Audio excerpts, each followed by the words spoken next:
Flashback ke masa lalu Han Ji-wook ketika dia harus menerima kenyataan hidup bahwa dia harus menggantikan peran orang tua Seon-ah sejak kecil. Meski saat itu dia masih ingin hidup bebas. Ji-wook yang saat itu masih muda, jadi seringkali menelantarkan Seon-ah seorang diri seolah dia tidak memperdulikannya. Namun jauh di dalam lubuk hatinya, Ji-wook rupanya sangat menyayangi Seon-ah, bahkan sampai saat ini dia terlihat sangat mengkhawatirkan kondisinya. Kini Ji-wook yang sudah memakai kacamata mulai memperhatikan garis-garis merah di atas kepala orang lain. Bahkan saking penasarannya, dia sampai mencoba untuk menyentuh garis tersebut. Dia pun bertanya jumlah orang yang dekat dengan Dong-sik untuk memastikan keakuratan jumlah garis itu. Dan Dong-sik pun menjawab sesuai dengan jumlah garis di kepala dirinya.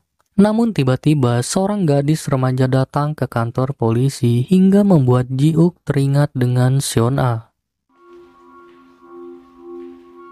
Kemudian Ji-wook membawa Ji-won menemui Seon-ah di rumah sakit karena dia ingin mencari tahu siapakah orang yang pernah berhubungan dengan Seon-ah. Tapi ternyata garis itu tak terhubung dengan Ji-won, jadi dia bukanlah orangnya. Ji-wook lalu bertanya apakah ada orang lain yang dekat dengan Seon-ah. Dan Ji-won berkata bahwa dia tidaklah mengetahuinya, namun dia hanya tahu jika Seon-ah sangat membenci seseorang, melebihi rasa bencinya dengan orang yang pernah mengucilkannya di sekolah. Sementara itu, Hyun-Hop yang kini sudah punya teman mulai mengobrol di saluran grup yang mereka buat. Di sana mereka bertiga membahas tentang rencana pesta ulang tahun Hyun-Hop ke-17 yang akan jatuh 1 minggu lagi. Tapi tiba-tiba seseorang mengundang Hyun-Hop ke acara ulang tahun di tanggal yang sama dengannya. Dan nomor itu sama dengan orang yang mengirim pesan beberapa waktu lalu.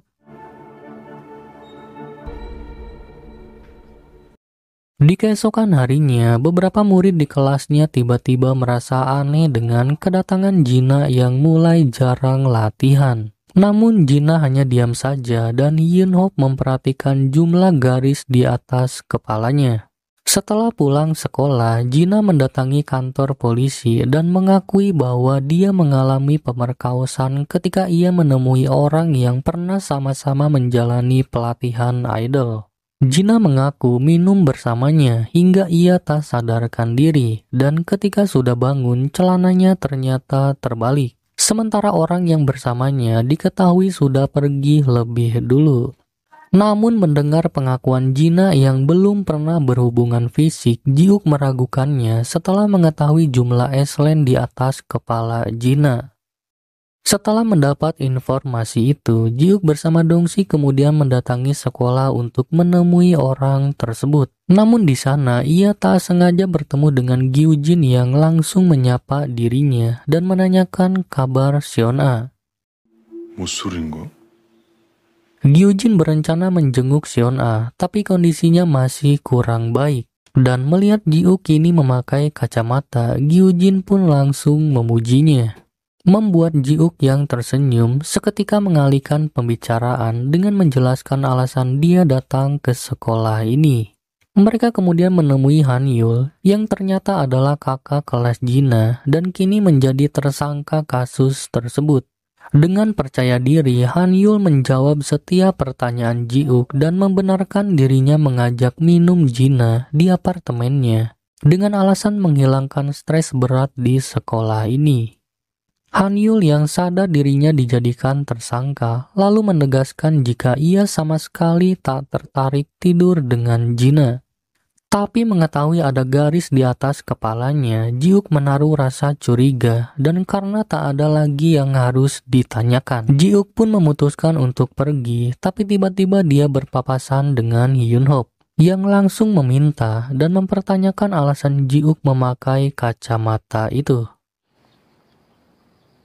Ji-wook yang menolak beralasan jika dirinya memakai kacamata ini karena ingin tahu fungsinya lebih dulu. Dan ia juga mengaku bahwa kacamata ini sempat membuatnya merinding setelah mengetahui dunia yang dikatakan oleh Hyun-Hop itu ternyata benar. Namun keputusan Ji-uk yang tak ingin membuang kacamata itu membuat mereka akhirnya berdebat karena Hyun-hop sadar dengan bahaya kacamata itu yang selalu berkaitan dengan kejadian beberapa waktu lalu. Perdebatan mereka pun akhirnya terhenti setelah Gyujin mendengar keributan mereka. Dia sempat bertanya apa yang terjadi sebelum akhirnya Hyun-hop memilih untuk pergi. Ji-uk lalu berkata jika semua baik-baik saja dan ia sempat mengajak Gyujin pergi makan malam sebelum akhirnya juga pergi. Namun tanpa diduga, Gyujin ternyata bisa melihat Aislinn sama seperti Hyun-hop. Dan ia tersenyum mengetahui jumlah garis di atas kepala Ji-uk.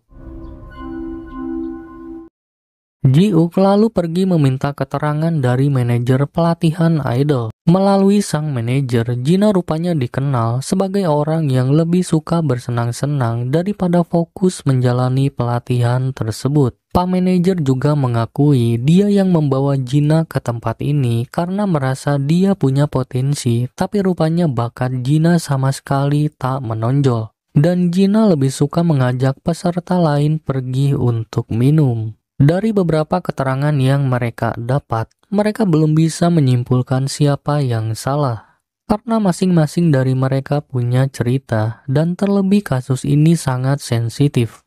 Jadi mereka tak bisa sembarangan menginterogasi orang yang masih di bawah umur.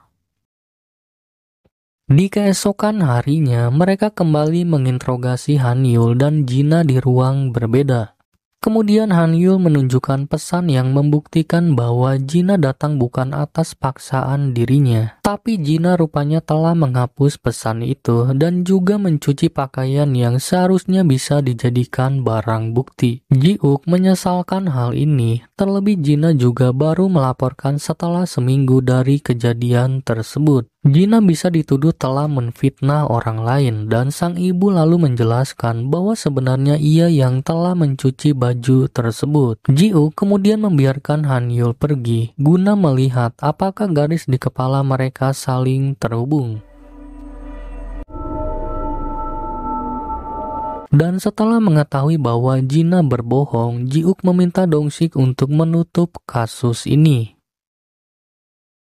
Tak lama kemudian, Ji-uk bertemu dengan Hyun-hop yang sudah menunggu dirinya. Di sana, Hyun-hop mencoba kacamata itu dan tidak mempersoalkan perdebatan di sekolah tadi. Ji-uk lalu memberikan foto ibu Hyun-hop kepadanya dan menjelaskan bahwa kematian ayahnya bukanlah kesalahan Hyun-hop. Tapi rupanya foto itu membuat Hyun-hop rindu dengan ibunya, tapi dia ragu jika ibunya masih hidup. Sementara kacamata itu memanglah berbahaya, tapi Ji-uk berpikir bisa digunakan untuk membantu orang lain, seperti apa yang dilakukan oleh Hyun-hop beberapa waktu lalu. Kasus Jina yang merupakan teman sekelas Hyun-hop juga bisa terselesaikan berkat kacamata ini. Selain garis mereka berdua tak terhubung, Jina juga kedapatan berbohong karena mengakui belum pernah berhubungan fisik. Padahal ada garis dengan jumlah 4 di kepalanya. Tapi ternyata sekitar semingguan lalu, Jina rupanya sama sekali tidak punya garis di atas kepalanya. Mendengar itu, Ji-uk langsung mengajak Dong-sik untuk menyelidiki ulang kasus Jina dan mereka kemudian pergi menemui Hanyul di tempat tinggalnya. Hanyul rupanya adalah orang yang suka kerapihan, jadi di sana mereka sama sekali tidak menemukan petunjuk apapun. Apalagi bekas botol minuman. 내일 새벽에 나가야 돼서 좀 자도 되죠? Sementara itu, Hyun-hop terlihat kembali ke hotel untuk mencari petunjuk, tapi tanpa disadari olehnya, ada seorang wanita memperhatikannya dari kejauhan. Dia kembali ke dalam hotel itu karena curiga adanya seseorang yang sengaja menaruh kacamata itu agar sampai ke tangan seorang penyidik. Namun tiba-tiba Hyun-hop melihat garis es di belakang dirinya hingga tiba-tiba Junson mengaku kebetulan lewat sini dan mendapati Hyun-hop masuk ke dalam hotel ini. Jadi dia mengikutinya karena penasaran dengan apa yang dilakukan oleh Hyun-hop di tempat ini.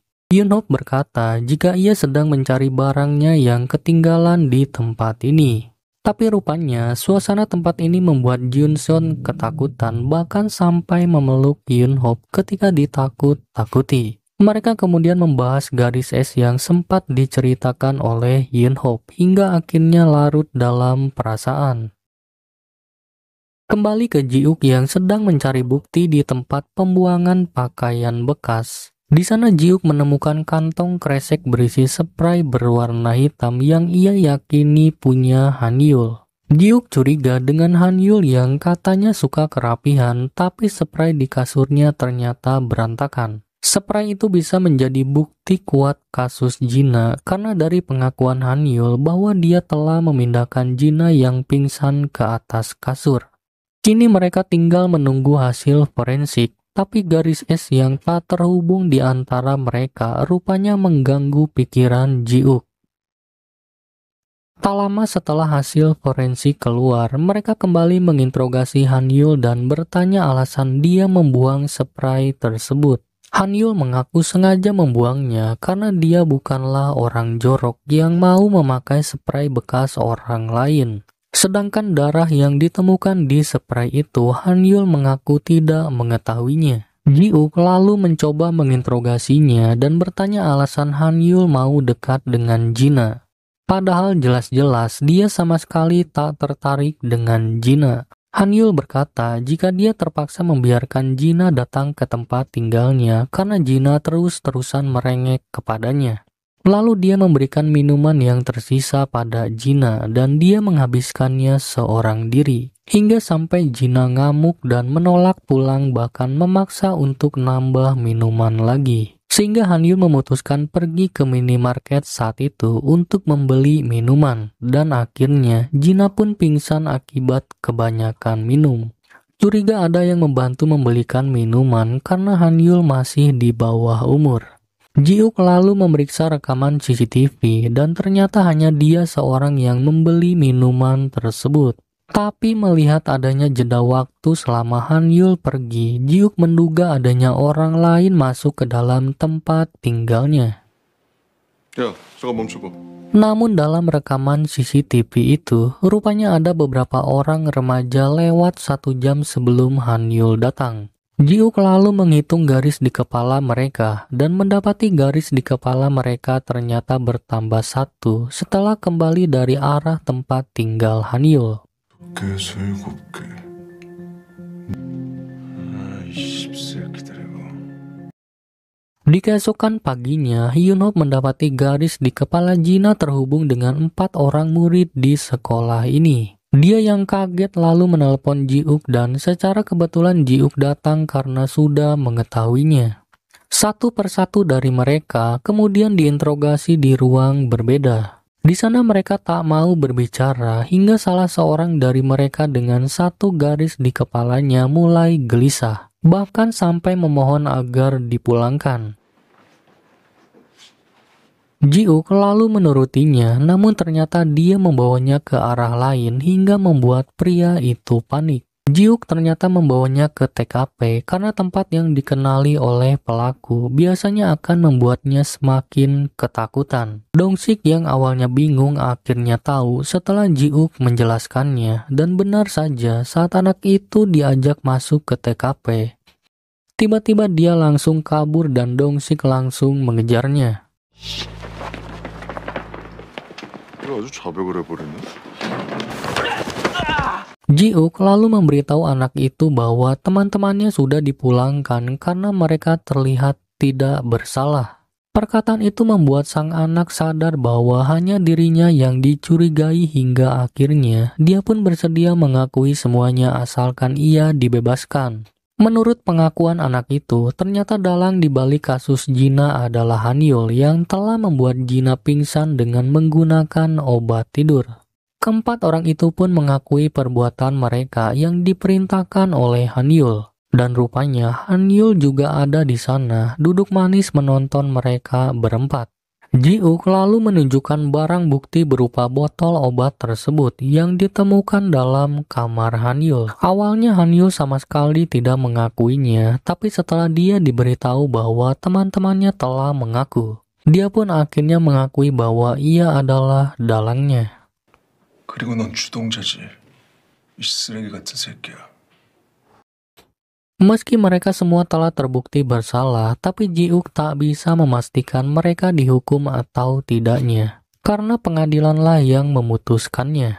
Ji-uk lalu mengantarkan Hyun-ho pulang, tapi tiba-tiba ia mendapat telepon dari tempat ayahnya dirawat.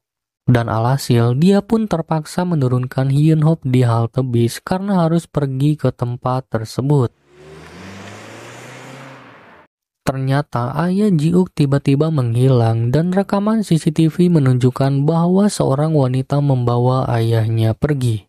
Tapi mereka tidak tahu siapa itu karena baru pertama kali datang. Setelah diperhatikan baik-baik, ternyata dia adalah Gyujin yang dengan sengaja menatap ke arah kamera CCTV. Kemudian seseorang mengirim foto Seon-a kepadanya hingga membuat Ji-uk panik dan meminta Dong-sik untuk memeriksa identitas Gyujin. Ji-uk lalu kembali ke rumah sakit tempat Seon-a dirawat dan ternyata Seon-a masih hidup. Membuat Ji-uk merasa lega karena tidak terjadi hal buruk. Tapi tiba-tiba garis di atas kepala Seon-a bergerak dan mengarah ke pintu masuk kamar ini. Ji-uk lantas mengarahkan senjatanya ke pintu, tapi ternyata orang itu adalah ayahnya sendiri. Sang ayah pun berjalan mendekati Seon-a dan betapa kagetnya dia setelah mengetahui bahwa garis di atas kepala Seon-a terhubung dengan ayahnya sendiri.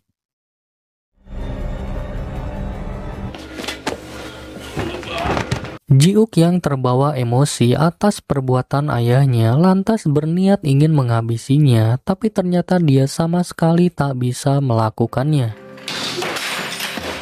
Ji-uk tak habis pikir dengan perbuatan sang ayah yang tega melakukan itu kepada Seon-a.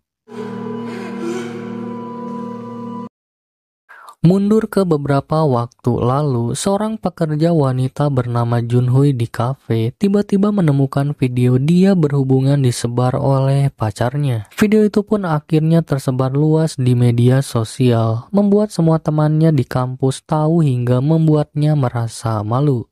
Dia ingin melaporkannya ke polisi, tapi sang pacar mengancam dirinya. Hari-harinya pun diselimuti oleh rasa malu dan akhirnya menekan mentalnya dan memutuskan untuk bundir. Tapi tiba-tiba Gyujin menarik dirinya. Kemudian Gyujin memberikan kacamata itu pada Junhui sebelum akhirnya dia pergi. Kembali ke Hyun-ho yang mengajak Junseon pergi ke suatu tempat beberapa jam sebelum hari ulang tahun dirinya. Rupanya di hari ulang tahun ini, Hyun-ho ingin tidur dengan orang yang ia sukai. Meski Junseon sempat ragu dengan hal itu, tapi akhirnya ia menurutinya dan sebenarnya Hyun-ho juga tak ingin memaksanya. Sebelum melakukannya, Junseon bertanya apakah Hyun-ho benar-benar menyukai dirinya. Dan anggukan kepala Hyun-ho pun menjawabnya hingga akhirnya mereka berdua pun melakukannya. Tak lama setelah mereka selesai berhubungan, garis merah di atas kepala mereka saling terhubung dan kemudian mereka pun berjalan pulang bersama. Tapi di tengah jalan, Hyun-ho mendadak lapar jadi Junseon memintanya untuk menunggu karena ia ingin membeli sesuatu. 여기서 잠깐만 기다려. Hyun-ho yang penasaran dengan garis di atas kepalanya lalu mencoba menyentuhnya, tapi tiba-tiba garis itu bergetar dan disusul oleh suara jatuhnya sesuatu hingga menimbulkan orang-orang panik.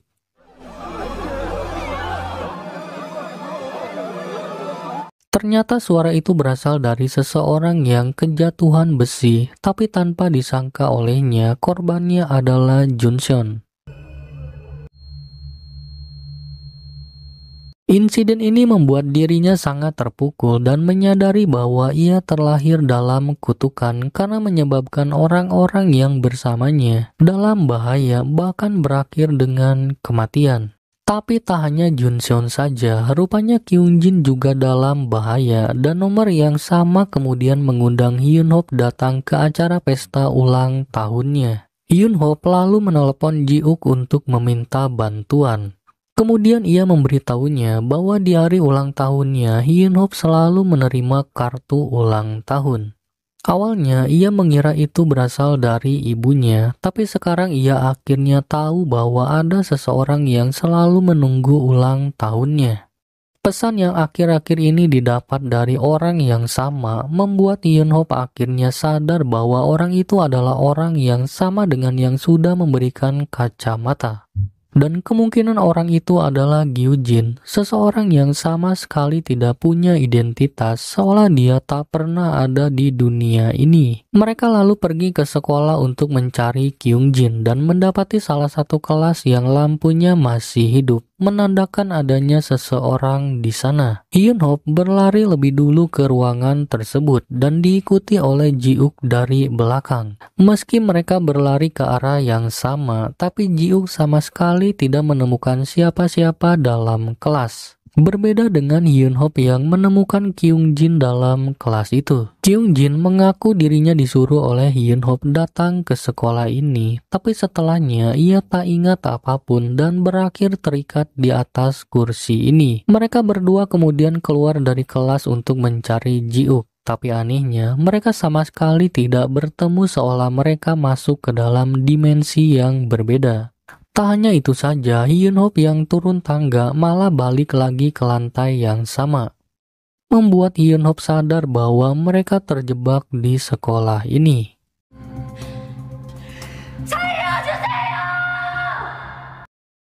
Berbeda dengan Ji-uk yang langsung naik ke lantai atas dan suara tertutupnya pintu atap gedung didengar oleh Hyunhope, yang kemudian mengajak Kyungjin naik ke lantai tersebut. Namun setibanya di atap, ternyata tidak ada siapa-siapa. Ji-uk rupanya masuk ke dimensi yang berbeda, dan dari kejauhan dia melihat sekumpulan orang berpakaian yang sama memakai kacamata, di mana salah seorang dari mereka adalah Junhui, orang pertama yang diberikan kacamata oleh Gyujin. Gyujin rupanya sengaja memberikan kacamata itu kepada orang-orang yang punya masalah hidup, bahkan sampai mempengaruhi mereka untuk menghabisi orang yang mereka benci. Mereka adalah sebagian kecil contoh dari apa yang akan dilakukan semua orang di dunia ini. Setelah mereka bisa melihat dan mengerti arti garis es tanpa memakai kacamata, orang-orang yang ingin membersihkan dosa nantinya akan menghabisi orang yang menyebabkan dirinya punya banyak dosa. Seperti apa yang dilakukan oleh Sun Hui saat ini. Dia percaya bahwa nantinya semua orang akan terlahir suci kembali setelah dunia ini diselimuti oleh warna merah. Jadi ia harus membersihkan dosa terakhirnya, yaitu dengan menghabisi orang yang terakhir terhubung dengan dirinya.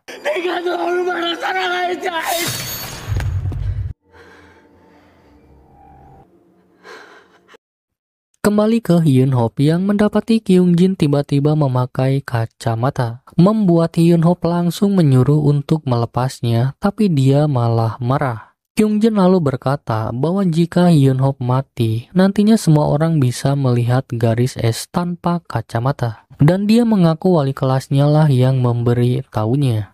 Perkataan itu membuat Hyunhope akhirnya tahu bahwa orang yang telah menyebarkan kacamata itu adalah wali kelas Gyujin.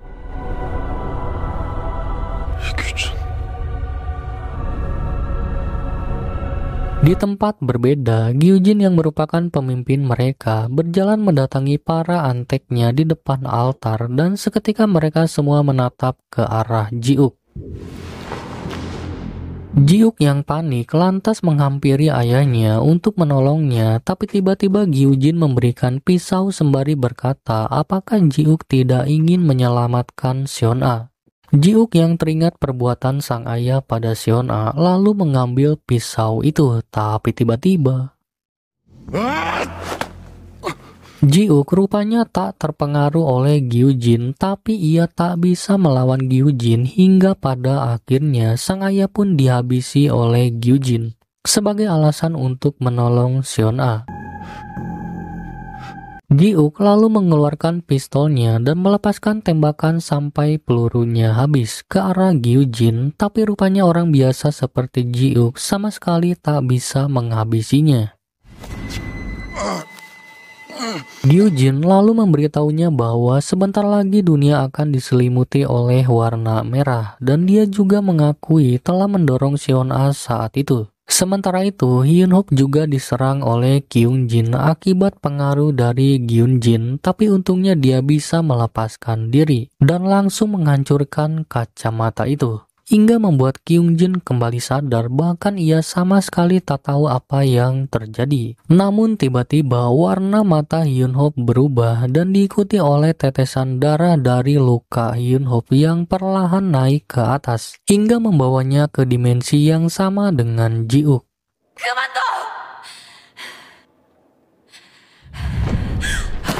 Hyun-Hop lalu meminta Gyujin menghentikan semua ini dan mempertanyakan alasan Gyujin berbuat seperti ini. Gyujin lalu menjelaskan bahwa alasan Hyun-Hop dilahirkan dengan bisa melihat garis merah yaitu untuk hari ini. Sedangkan kemampuannya itu bukanlah kutukan, melainkan berkah yang diinginkan oleh manusia yang terkadang ingin tahu tentang kehidupan pribadi orang lain, dan Gyujin muncul sebagai utusan dewa untuk mewujudkan keinginan tersebut.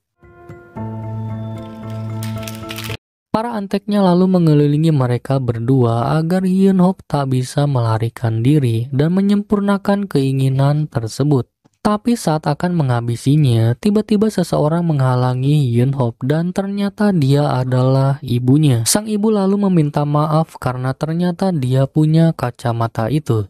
Jadi kematian ayahnya bukanlah kesalahan Hyun-Hop, tapi sang ibu yang telah lebih dulu mengetahuinya melalui kacamata itu.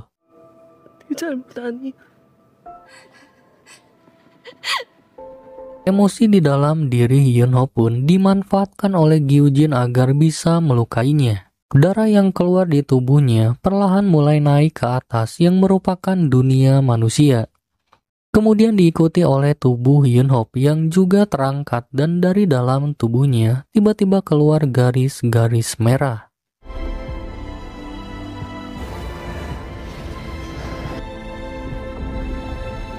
Garis itu lalu berubah membentuk bola yang disebut sebagai mata dewa dan Hyun-Hop adalah penyempurna untuk mewujudkan keinginan tersebut.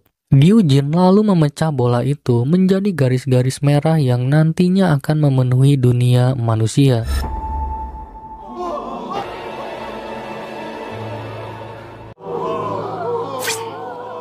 Namun tiba-tiba Hyun-Hop bangkit dan kemudian menghabisi Gyujin meski ternyata semua itu terlambat karena Gyujin telah menyelesaikan alasan keberadaan mereka berdua di dunia ini. Sedangkan kematian Gyujin membuat para antek-anteknya panik, berlarian tak tentu arah dan diikuti oleh hilangnya kacamata itu. Hyun-Hop lalu kembali ke dunia manusia yang kini telah diselimuti oleh garis-garis merah. Kemudian Gyujin membawa Hyun-Hop pergi, sementara Ji-uk masih terpengaruh oleh kacamata itu dan hampir membuatnya jatuh.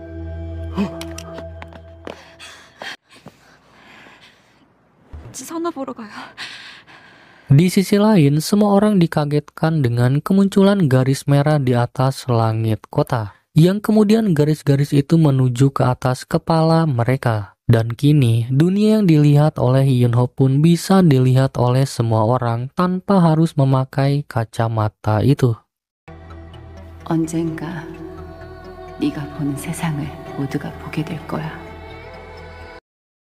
Setahun setelah kekacauan terjadi akibat kemunculan garis tersebut, kini banyak orang yang memilih memakai helm karena malu setelah mengetahui arti dari garis di atas kepala mereka. Namun sampai saat ini, mereka tidak tahu jawaban tentang alasan kemunculan garis-garis tersebut. Sementara Seon-ah yang sudah pulih kini menjadi orang yang tampil berbeda karena dia adalah satu-satunya orang yang tak punya garis di atas kepalanya. Tapi Ji-uk memilih untuk tidak memberitahunya tentang apa yang telah dilakukan oleh ayahnya kepada Seon-ah.